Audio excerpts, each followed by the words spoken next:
Hello everybody, I am Liz from Mimatita, and as promised I will be giving you some tips on how to water your succulents. First of all, we gotta start by saying that you need, or we recommend that you have a planter with drain holes, because this will help a lot. Make sure that whenever you're watering your succulents, they're getting all the water that they need and eliminating the excess water through the drain hole. You also should have a well-draining soil mix.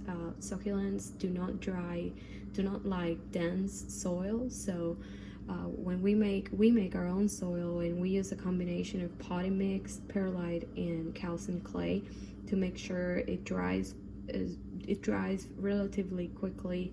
It allows for succulents to absorb the nutrients that they need from the soil, and that it drains well.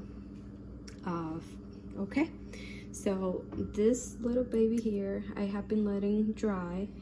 The string of pearls, or most succulents that have chubby leaves, tend to get wrinkled when they need water. So this is an example, and you can see some other here that look a little bit wrinkled and they don't look plump or happy.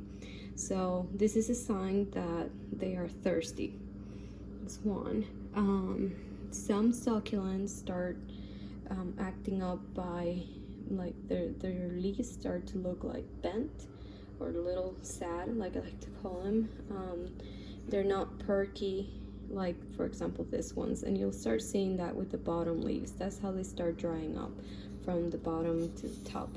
So this is another sign that your succulent is thirsty and is ready to get some water.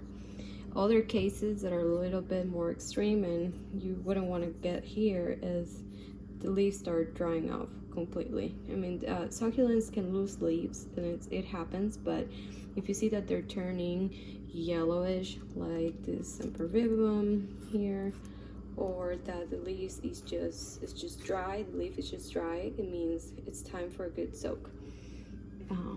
I wanted to show you this one because you gotta be careful with certain succulents to avoid getting water between the leaves, and this string of buttons is a great example for that. And oh, I don't have it here. Yes, the crassula Tom's thumb is also a good example. See how their leaves are really close together? If you water it and you let water sit there, it could rot. So beware. I've learned the hard way. Okay. Before you go water your succulents is make sure that you put your finger in the soil and try to get about 1 or 2 inches, depending on how big your pot is, and make sure that it's dry, like down there, not just the surface. Just stick your finger in and make sure that it's dry.